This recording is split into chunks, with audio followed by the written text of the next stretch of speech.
So, I'm writing a novel is the show where you join me, Oliver Brackenbury, on the journey of writing my next novel, from first ideas all the way to publication and promotion. In this one-man reality show, I'll share with you my ever-evolving thoughts and feelings on how I write, being a writer, and everything that entails at each stage of the process.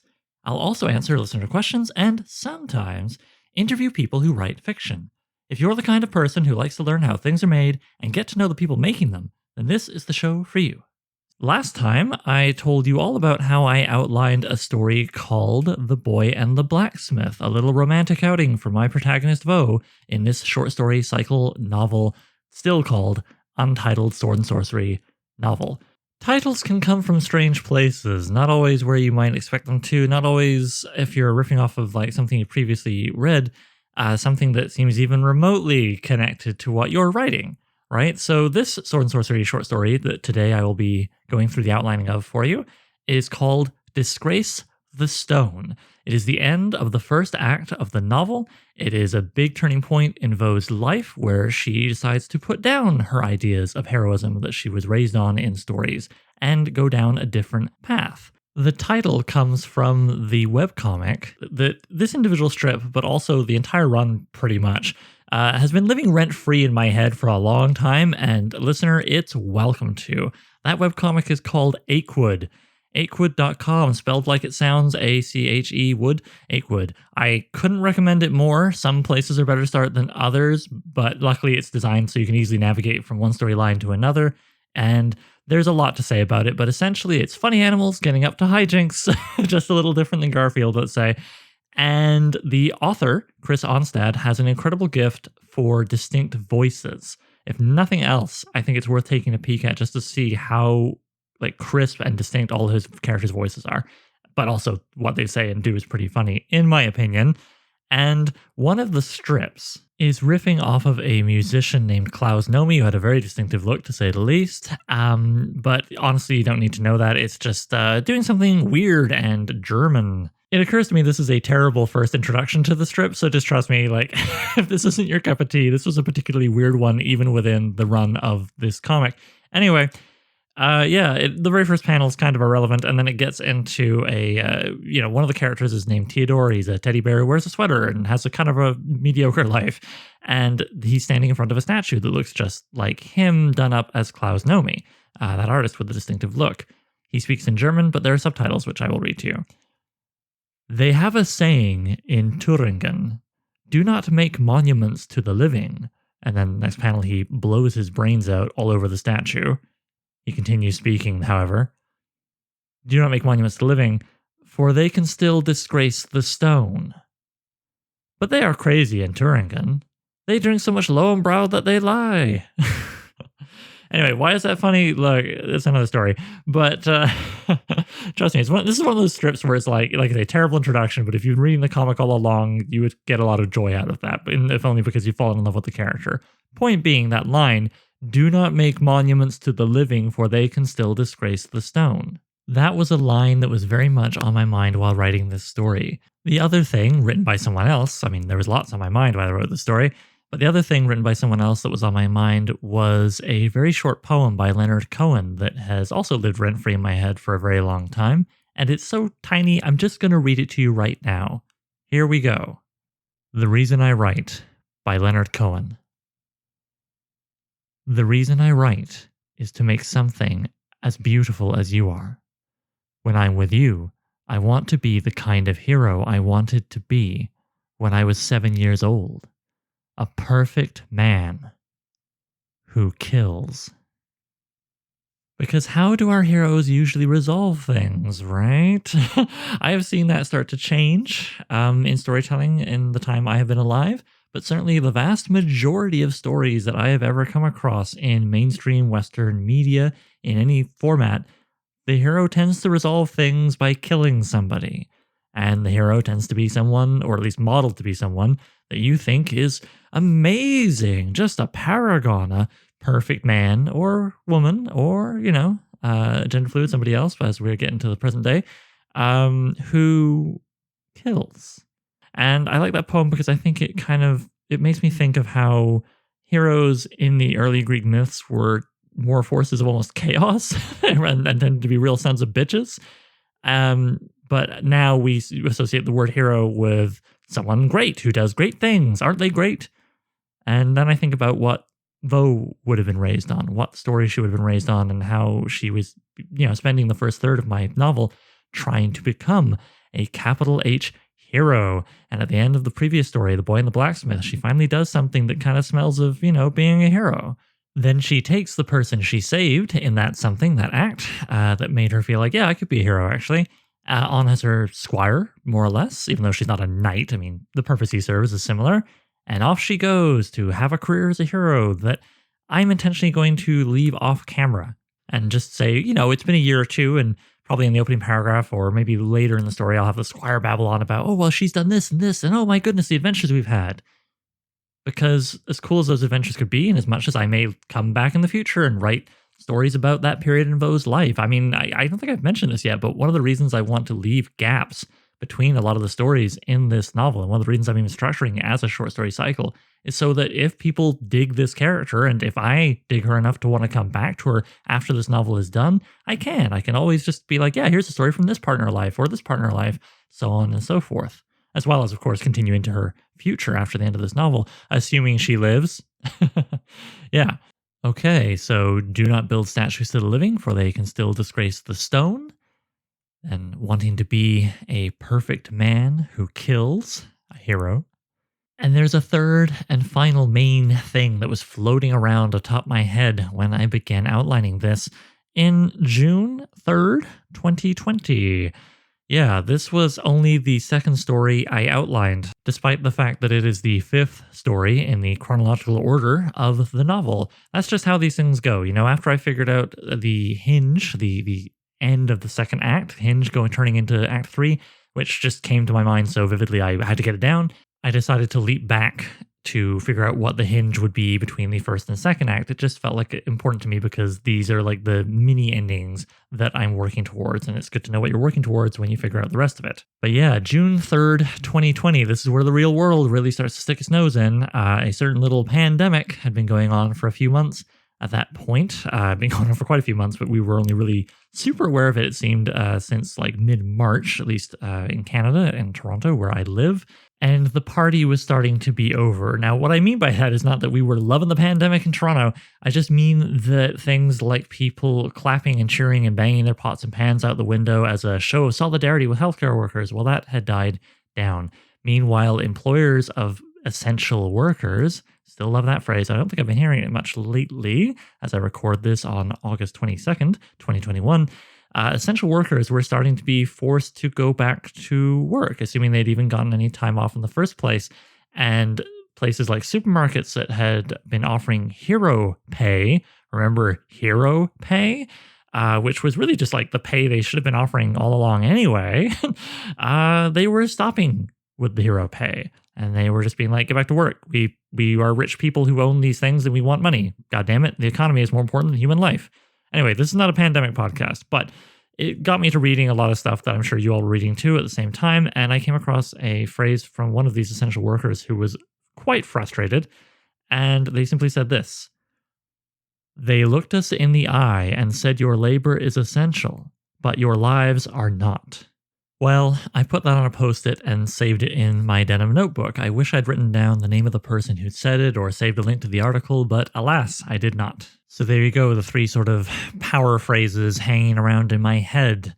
Do not make monuments to the living, for they can still disgrace the stone. A hero, a perfect man who kills.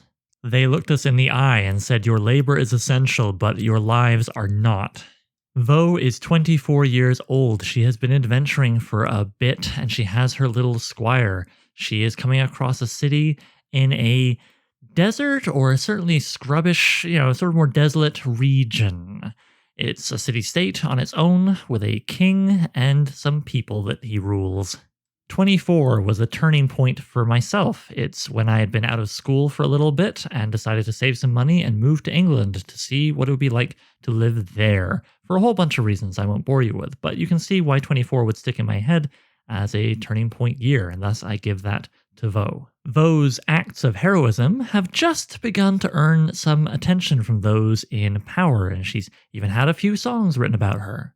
One such person in power decides she would be an excellent disposable tool he could use, and after it seems she is dead, he will build a statue of her to inspire others to sacrifice themselves on his behalf. Well, the kingdom's behalf. But Vo returns, perhaps with others, to speak against the king. And the king's advisor could say the Akewood line about monuments to the living, for they can still disgrace the stone, Hearing this, Vo would take her mighty warhammer to the statue, starting with quote-unquote her face. It would be probably an idealized rendition, of course, based more on the kingdom's ideas of classical beauty than what she actually looked like. And at this earliest stage here on June 3rd, 2020, I thought perhaps she would then inspire rebellion, including the king's soldiers, and soon he's overthrown. But I very quickly decided, well, maybe not. Maybe she smashes the statue, and having done something, survived something that quote-unquote nobody could, she simply leaves, perhaps turning down a request from a member of the people to help overthrow the king. Yeah, maybe she just knocks the statue down and is like, I'm out of here. And then very next line in my notes here, I think, well, hang on, maybe she hangs around to help build what comes next, is forced to reckon with her having no idea how to rule or build a community, and is worn down by the people's demands. So eventually she steps down, or maybe slinks away in the night, ashamed to try living only for herself, which is the whole deal for her in the middle of the book in Act 2, rather than living for others, the public at large that she serves as a hero, or the memory of others, her dead parents, or the long dead heroes they told her about.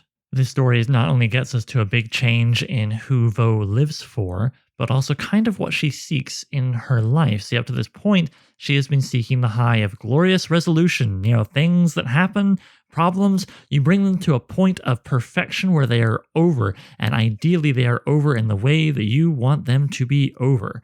Yeah, then you move on to the next thing and you resolve that, and so on and so forth. You just keep hitting those nails down into the board perfectly with your big warhammer. And yeah, she's going to be turning away from that to the far more undemanding, personally gratifying idea of living in a kind of stasis, even if it's like not perfectly frozen, but more of a boom-bust cycle that's kind of satisfying. Like, say, a classic sword and sorcery person who goes out and gets a bunch of treasure and then they've lost it all by the start of the next story. Yeah, that's where Vo's going to be going. The third point that I want her to reach by the end of the whole deal, this novel, is eventually discovering the richer life of living it as a continuing process. It's never really resolved. It's never really in a place of stasis. It's constantly changing. Well, until you die, but anyway. So, okay, I have a rough idea of the story, and I have a strong idea of where Vo is going and where she is at the beginning of the story in terms of who she is, what she wants, all that good stuff. Great. Then I just did some basic brainstorming of events and details and little character beats, riffing off of what I've shared with you so far, which quickly got me to what felt like the thing I needed to work out in detail next, which is, what is the thing that the king sends her off to do that's suicidal, and why does he do that? What's all of that? So I kind of came up with this idea that though perhaps, she's snapped up early in her arrival in the city, she's a big hero, they've heard of her, and she is shown a hall of heroes, many from legends she knows. They maybe even give her perhaps chintzy replicas of heroic weaponry and armor, and then she is sent out unwittingly as a sacrifice to a demon, dragon, or heaven forbid, original creature that is incredibly long-lived and demands a big sacrifice once every generation, let's say every 50 years or so, to prevent them from destroying the kingdom. Thing is, the big terrible thingy would be happy either with the heart of a hero that they're eating freshly from their chest, or a king's ransom in gold. Vo doesn't know this, of course. But every king the horrible thing has ever known has chosen to send a hero. Hell, the kingdom has grown so much that the gold the creature wants, a large sum when it first appeared centuries ago, maybe even millennia, is pretty affordable, especially if the king spent less money on their royal guard and assorted luxuries, which made it easy for Vo to believe the king's promise of a lavish reward, seeing all that, right? Maybe the terrible thing tells Vo all of this because, unlike those before her, she really doesn't fear death, and so the beast can't take satisfaction from eating her heart. Or, I write, maybe she does fear it, but fights on anyway. Remember, she needs to be special, or why are we telling the story about her and not any of the previous heroes or somebody else who comes along, right? And then I'm wondering, like, does it free her? And then maybe she deals with the king by letting the people know the beast will kill them all unless they bring it all the king's gold. It could be a nice ending, I'm considering at this point.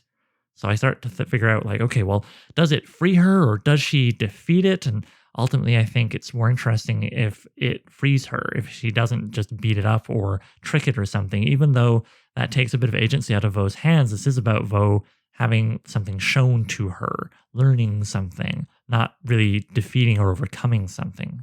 And really, the big thing that's going to make her loathe this horrible entity, even as it essentially does her a big favor, is learning that its true joy has been taken from the king's choice to sacrifice life instead of money. Yes, that's the sweet, sweet honey that it has been supping on all these years. Okay, that feels like a pretty good middle. That feels like what I need. I have an idea of a beginning and an ending and a middle. Feels like a story. I also have all these specific beats, which I'm sparing you for now, that I've written down, including actually one I will share where I wrote right in the margins. It was kind of a last idea. Maybe open the story with her stopping a thief. This could be what first gets the attention of the locals, and then they're like, hey, you're that hero. And, they bring her to the king and everything starts happening. And the thief is put in the stocks and he'll be killed tomorrow or maybe just left in the stocks for weeks. The important thing is that when Vo comes back from the suicide mission and is like, you lied to me, and knocks down the statue and all that good stuff, perhaps she also frees the thief and takes him with her. And the thief knows where the city of thieves that I want to set a bunch of the next stories in is. And she's like, all right, you're going to take me there and you're also going to teach me some thieving skills. And so off she goes to become a very different Vo that we'll be following. I also like this because of how it mirrored what happens in the very first story, which you can listen to me read to you if you have not already, in episode 7 of the podcast, in Vo, where she takes a thief on as a guide, and it doesn't go very well in some ways for her and the thief, although she does ultimately achieve her goals, I suppose, of getting off the island. And so she'll be a little more cautious this time. Now, like I said, this is only the second story I outlined. I was still figuring out what was going to be kind of my structure for outlining all of these stories, all 16 on top of the first one, bringing us to 17. And so I kind of felt like I was basically done. I just did a quick run through of Ursula K. Le Guin's list of things that are not conflict that stories can be about or have moments that center on, like relating, finding, losing, bearing, discovering, parting, changing. And then I just did a quick run through right after that of things like, the meat and potatoes of how this all functions, why my perspective, limited third person, tense, past, point of view.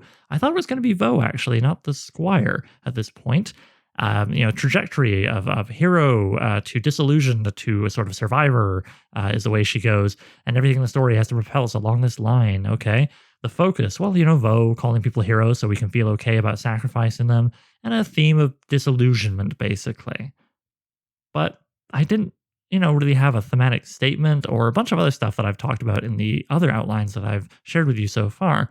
But I don't know, that's just where I was at on June 4th, 2020, when I'm looking at this page here at the quote-unquote end of the outline. However, I would actually come back to it over a year later on July 10th, 2021. During that year and change, I read a great many more sword and sorcery novels and other books that I thought could help inform my writing of the novel. I attended some online seminars and talks, panel discussions, that kind of thing that revolved around it and the publishing of it, and listened to podcasts, frankly. Rogues in the House was quite helpful, as well as many episodes of the Appendix and Book Club podcast when they covered sword and sorcery books, and the other ones too, but I did do more outlining, of course. I outlined the remainder of the first act up to Disgrace the Stone, and in doing so, I discovered that I was going to have a daisy chain of brothers, right? I was going to have the eldest brother be her mentor in Monstrously Slow. I was going to have the middle brother be her love interest in The Boy and the Blacksmith, and then the youngest brother, who she rescues in that story, would become her squire of sorts in this story. And so now I know so much more about the squire that I didn't know before. So when I returned to outlining the story, which I realized needed more work as I had a better understanding of my process by now, I decided to start with a deeper character breakdown of the squire than he's young and helps her out and thinks she's really cool and knows her stories, which is all I really had at that point when I left it off the year prior. Knowing that he was 12 when he was rescued in The Boy and the Blacksmith, and that I wanted him and Vo to have traveled for a couple of years and had some adventures by the time we get to the start of this story, that meant he was 14.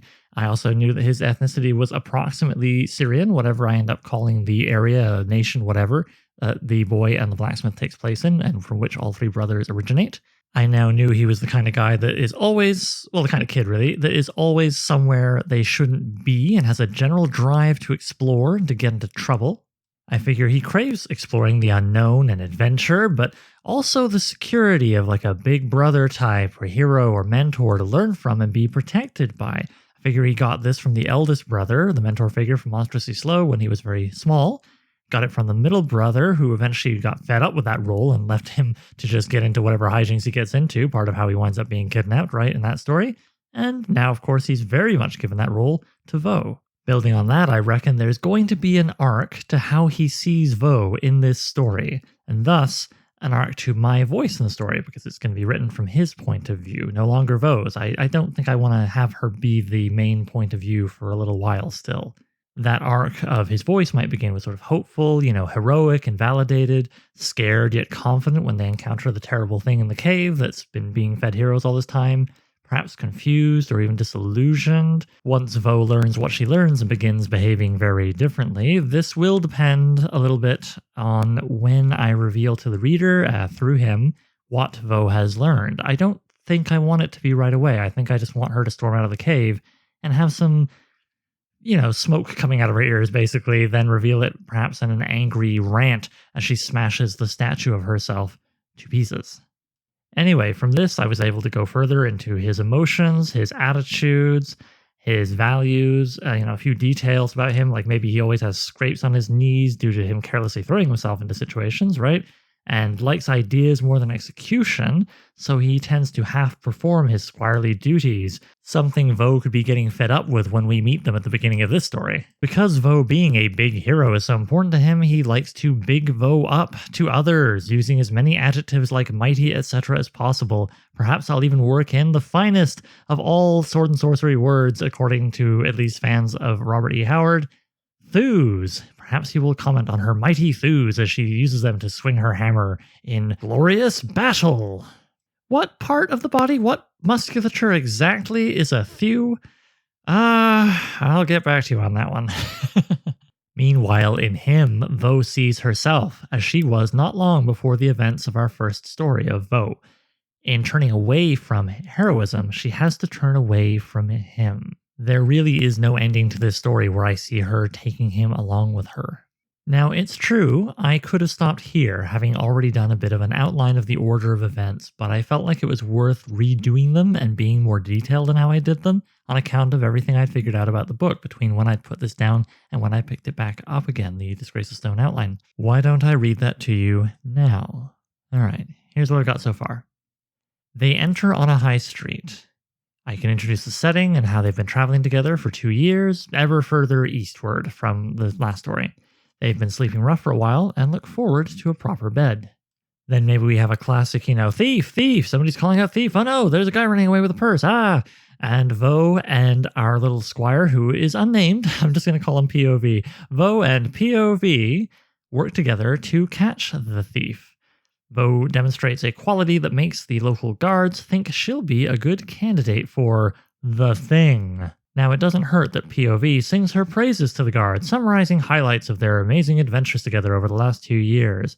But what the guards really picking up on is that Vo is determined and demonstrates that she's stubborn, strong, and accepts what she's told without questioning. She hears thief and she goes after the thief. So the guards are like, well, we could use a hero in this city. And they perhaps offer treasure, but Vo's kind of like, And then they mention a hero that Vo recognizes from the story she was raised on. Somebody who passed through that before many years ago. And she's like, oh, okay, yeah, actually, hang on. Maybe I will help you, like that hero did many moons ago. On the way to see the king, they pass through a hall of heroes, just statues on either side. And it's Vo's turn to sort of fanboy. And POV, little squire boy, is amused, then gets in on it. And then someone says, if we build another, it'll have to go in the courtyard or the town square. It's for reasons I'll get to in a moment. It's important to me that Vo's statue or statue in progress not be inside the palace. And as this all happens, the guards feed into it. We honor our heroes here in the city of to be determined, the mighty city of TBD. Then we go into the meeting with King TBD and tells her about the demon in the cave and the myth of how, only a hero has to come and banish the demon every 50 years. And Vo is here just in time to be that hero. And honestly, I'm going to lay on the schmaltz here because that's what the king is doing, right? Only one with the heart of a hero, It demands we empty our treasury, but then how would I feed my people? And then it would ravage the land. Oh, dear. Oh, and put the thief in stocks in the courtyard. How long? Well, for exactly how long Vo will be gone on her quest, plus 1 day. Then, at the end of that period, the thief will be killed, as is our custom.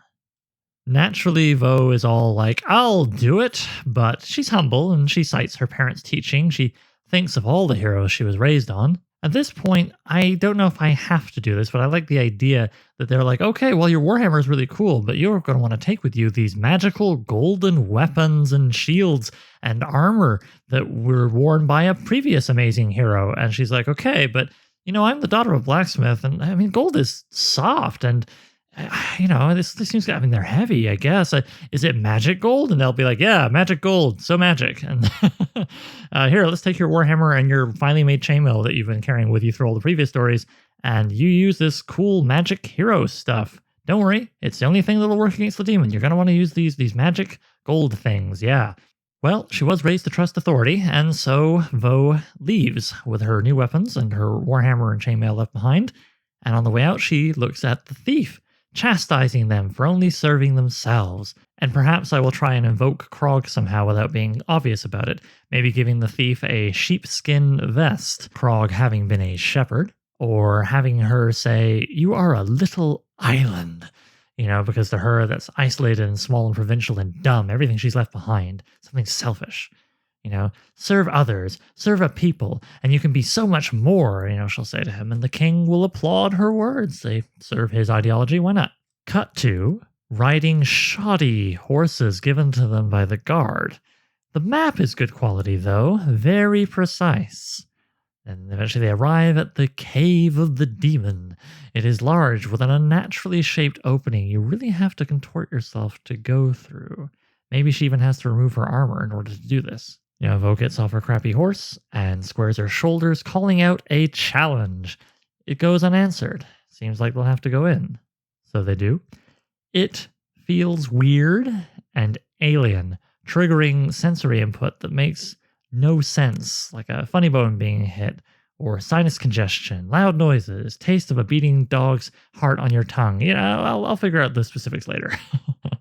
Once inside, little POV the squire lights a torch, and they enter the dark mirror to the Hall of Heroes, the trophy display hall of the demon. Vo recognizes broken weapons, skeletons with 6 toes, one-armed so-and-so, ways of recognizing heroes by their skeletons. One guy is much smaller than the legend said. And then we're in the lair. And I have a little side note here, dialogue that maybe the demon thingy has, like, I am this cave. Maybe we've been going inside the guts of it all this time. Just an idea. Point is, plainly rattled, Vo swings her heroic weapon and, let's say, hitting a stalagmite or stalactite, reveals it's awful. It's actually just heavy, cheap metal, like bronze or something, with a gold leaf coating to make it look nifty. And it's just utterly mundane. And then the demon reveals itself, swearing to slay it. Now, it's important to remind you that this is going to be Little Squire's point of view, and the reason it's important to remind you is I see the demon communicating directly with Vo's mind as a way of keeping this a freaky, horrifying situation for the Squire while Vo is getting the real scoop on what's been going on.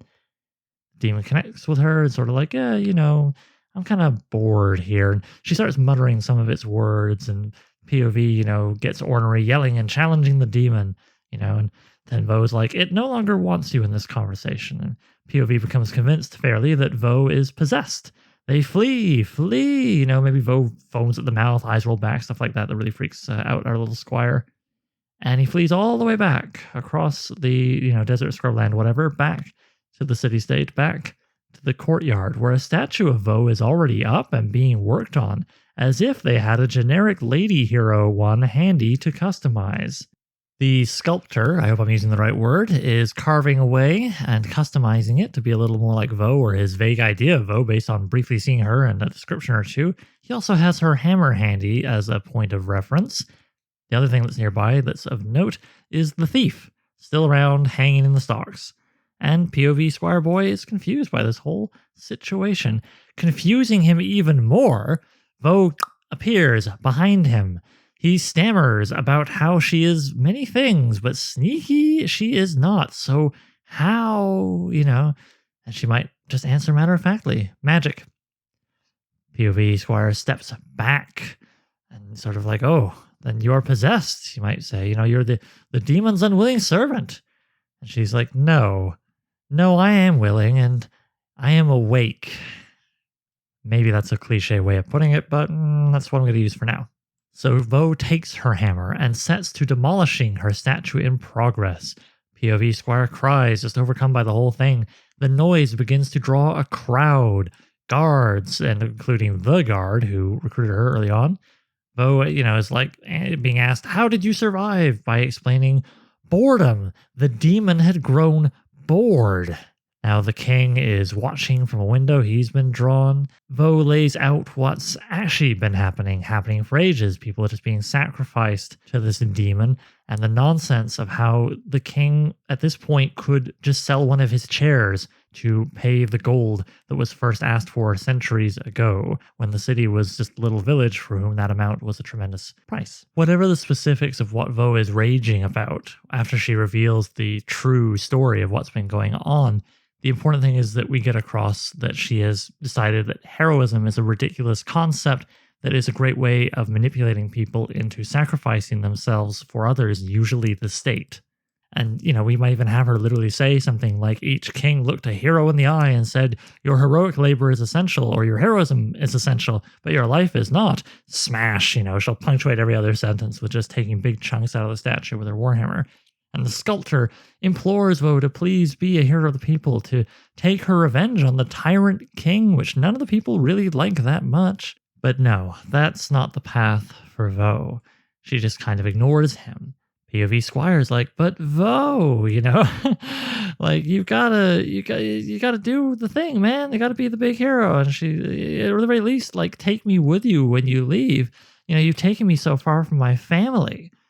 And Vo, who, as I say, is turned absolutely to living for herself and herself alone, says, you know what? No, you chose to come with me. You could have stayed with your family, or reasonably well-off family. And you know what? You stay here. You stay with the sculptor and learn his trade. It's a good life. Then smash, she breaks the stalks, freeing the thief, saying, where would you go if you could? And he's like, well, I would go to the big city of thieves Oliver wants to set the next bunch of stories in. And she's like, well, then let us go. You have much to teach me. And that's where the story will end. That's where the story is at. Am I done writing it? Of course not. Aside from the fact that I still have to write the pages and edit the bejesus out of them and so on and so forth, I've got to come back and figure out some more details on this thing. I want to figure out a little more about the culture, what could lend itself to the story, not just mindless world building. I've also probably got to figure out the little bit more about the demon thingy.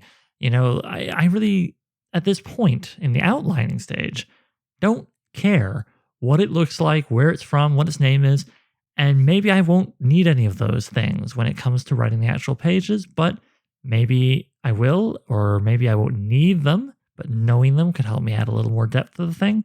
Honestly, this story seems like the type, I mean, they all are to a certain degree, but this one, a little more than normal, feels like the kind of thing where I start with just a blank canvas, and then I do the base sketch, and then the base coloring, or whatever, inking. I'm obviously not a painter, but you know what I mean? Like, it's just this little thing of like just going over the whole thing over and over again, each time adding a little more detail.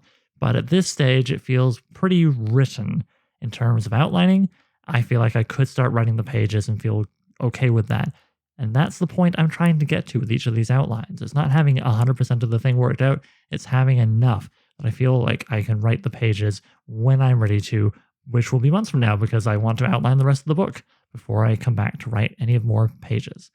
All right, that's Disgrace the Stone. I hope you found it interesting. I hope you are looking forward to reading the proper story when the time comes. I have no doubt a bunch of little bits and pieces will change, but the basic story should be the same. Now that we've reached the end of the first act, and Vo has turned from trying to be a hero to just deciding to serve herself, well, that's a good place to take a break from outline episodes. I reckon if I just did nothing but the outline episodes from start to finish of the whole novel, well, that would be 16 episodes. At one a week, that's 4 straight months of just outline episodes. Too much. So I'm going to break things up with some interviews.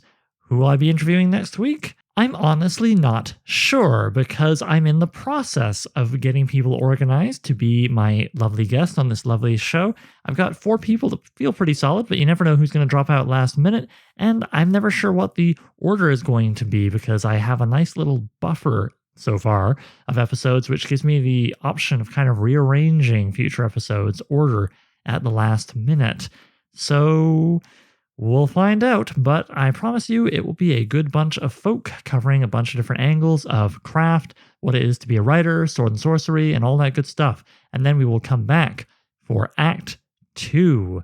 Vo, the classic sword and sorcery protagonist, I don't even want to say hero, starting off with her in a city of thieves with a new best friend. I gotta say, designing the best friend was a lot of fun, and I really look forward to sharing with you the whole deal with her. There also probably will be a whole episode dedicated to the world building exercise of figuring out this city of thieves and figuring out what needs to be figured out and what shouldn't be figured out and where to stop, because you can always world build from here to creation. And I can always keep talking from here till the end of creation. So why don't I wrap it up? So I'm Writing a Novel features original music by Gloria Guns and is hosted by yours truly, Oliver Brackenbury. If you'd like to submit a question, then please email it to sowimwritinganovel@gmail.com. Bonus points if you record yourself and send me an MP3 I can cut into the show. Doesn't have to be fancy, using your phone is fine, just keep it clear and concise. You can also holler at the show on Twitter. Look for @so_writing, @sowriting. Please consider sharing the show with anybody who might like it, leaving a review on iTunes, and checking out patreon.com/sowimwritinganovel. Patrons get to be thanked in the final novel, listen to episodes of the podcast a week early, and even enjoy a bonus podcast called So I Wrote a Novel, where I read and comment on chapters of previous works, starting with my first novel, Junkyard Leopard. Thanks for hanging out with me, and I'll see you soon.